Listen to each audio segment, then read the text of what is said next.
Hi అండి, నమస్తే. Welcome back to VV kitchens. నేను మీ వర్ధిని విజయ్. ఈరోజు మన కిచెన్లో పన్నీర్తో ప్రిపేర్ చేసే ఒక మంచి రెసిపీని చూపించబోతున్నానండి. ఈ పన్నీర్ మసాలా కర్రీని అన్ని రకాల రోటీస్తో కానీ లేదా నాన్స్తో ఇంకా పరోటాతో కూడా తినేయొచ్చు.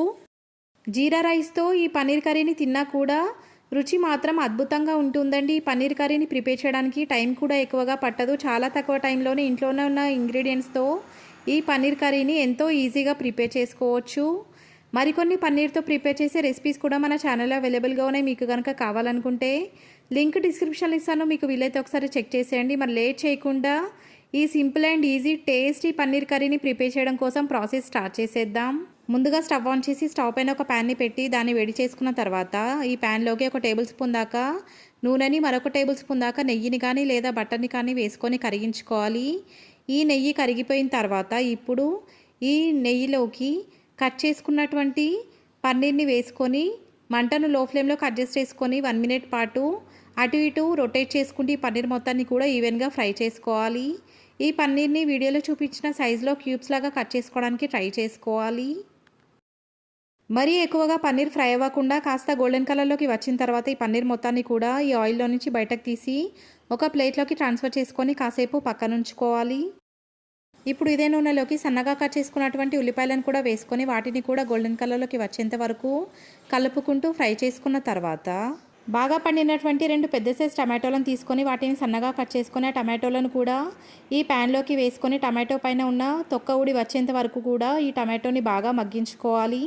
మంటను లో ఫ్లేమ్లోకి అడ్జస్ట్ చేసుకొని మధ్య మధ్యలో కలుపుకుంటూ 5 to 10 మినిట్స్ పాటు ఈ టమాటో మొత్తాన్ని కూడా మెత్తగా ఉడికించుకోవాలి. ఉడికించుకునేటప్పుడు ఈ ప్యాన్ పైన మూత పెట్టి ఉడికించుకోవాలి. అలా కనుక చేసినట్లయితే టమాటో తొందరగా మగ్గడానికి ఛాన్స్ ఉంటుంది. 5 మినిట్స్ తర్వాత ఈ ప్యాన్లోకి కొన్ని కాజులను కూడా వేసుకొని కాజులను కూడా ఈ టమాటోలతో పాటుగా ఉడికించుకోవాలి. కాజు మొత్తం కూడా ఈ ఉల్లిపాయలు ఇంకా టమాటో ముక్కలతో పాటు కలిసేలాగా కలిపేసుకున్న తర్వాత మరొక 5 మినిట్స్ పాటు వీటన్నిటిని కలిపి ఉడికించుకోవాలి.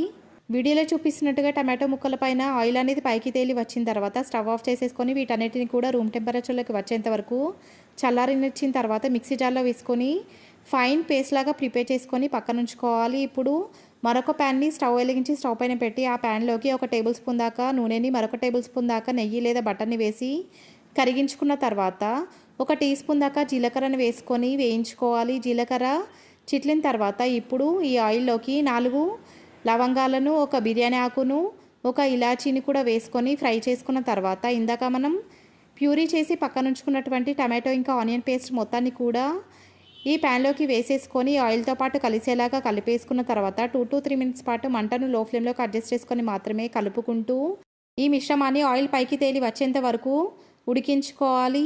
2 నిమిషాల తర్వాత ఈ మిశ్రమంలోకి 1/2 టీ స్పూన్ దాకా అల్లం వెల్లుల్లి పేస్ట్ని వేసుకొని అల్లం వెల్లుల్లి పేస్ట్ మొత్తాన్ని కూడా ఈ మిశ్రమం మొత్తంతో పాటు కలిసేలాగా కలుపుకున్న తర్వాత మరొక నిమిషం పాటు ఆయిల్లో ఫ్రై అవ్వనివ్వాలి.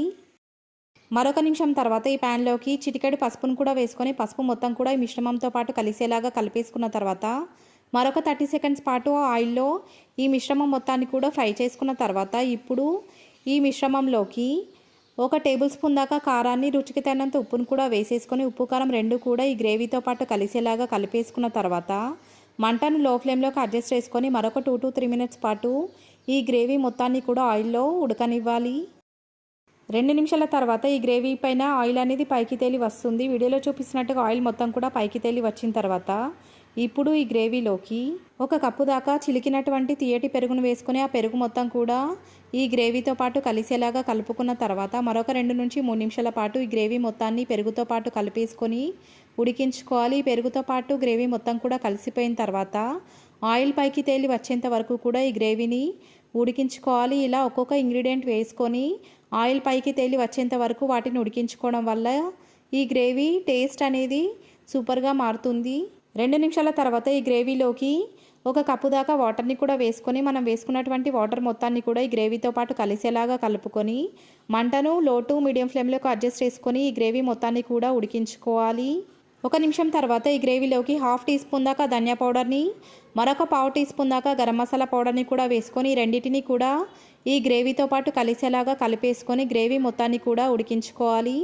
మీకు కావాల్సిన గ్రేవీ కన్సిస్టెన్సీని బట్టి వాటర్ అనేది వేసుకోవాలి. మీకు కనుక గ్రేవీ ఎక్కువగా కావాలనుకుంటే వాటర్ కాస్త ఎక్కువగా కూడా వేసేసుకోవచ్చు. గ్రేవీ మరుగుతున్నటువంటి టైంలో ఇందాక మనం ఫ్రై చేసి పక్కన ఉంచుకున్నటువంటి పన్నీర్ క్యూబ్స్ మొత్తాన్ని కూడా ఈ గ్రేవీలో వేసేసుకొని మంటను లో టు మీడియం ఫ్లేమ్లోకి అడ్జస్ట్ చేసుకొని మరొక 2 to 3 మినిట్స్ పాటు ఈ పన్నీర్ కర్రీ మొత్తాన్ని కూడా ఉడికించుకోవాలి. 2 నిమిషాల తర్వాత ఒక టీ స్పూన్ దాకా కసూరి మేతిని చేతితో క్రష్ చేసేసుకొని ఈ పన్నీర్ కర్రీలోకి వేసేసుకొని మరొక 2 నిమిషాల పాటు ఈ పన్నీర్ కర్రీ మొత్తాన్ని కూడా మంటను లో ఫ్లేమ్లోకి అడ్జస్ట్ చేసుకొని ఉడికించుకోవాలి. కసూరి మేతిని వేసుకున్న తర్వాత మరొక 2 నిమిషాల పాటు ఈ పన్నీర్ కర్రీని ఉడికించడం వల్ల ఈ కర్రీ టేస్ట్ అండ్ అరోమా మాత్రం అద్భుతంగా మారతాయండి. 2 నిమిషాల తర్వాత స్టవ్ ఆఫ్ చేసేసుకొని మీకు నచ్చినట్టుగా ఈ పన్నీర్ కర్రీని సర్వ్ చేసుకోవచ్చు. ఈ పన్నీర్ కర్రీ రుచి మాత్రం అద్భుతంగా ఉంటుంది. ఒకసారి ఈ స్టైల్లో కనుక పన్నీర్ కర్రీని ప్రిపేర్ చేశారంటే మీరు ఎప్పుడు పన్నీర్ కర్రీని ప్రిపేర్ చేయాలనుకున్నా కూడా ఇదే స్టైల్లో ప్రిపేర్ చేస్తారు. అంత టేస్టీగా పన్నీర్ కర్రీ రుచి ఉంటుంది. ఈ రెసిపీ కనుక మీకు నచ్చినట్లయితే లైక్ చేయండి, మీ ఫ్రెండ్స్ అండ్ రిలేటివ్స్తో షేర్ చేయండి. ఇలాంటి మరెన్నో రెసిపీస్ కోసం మన వీవీ కిచెన్స్ ఛానల్ని సబ్స్క్రైబ్ చేసుకోండి. Thanks for watching.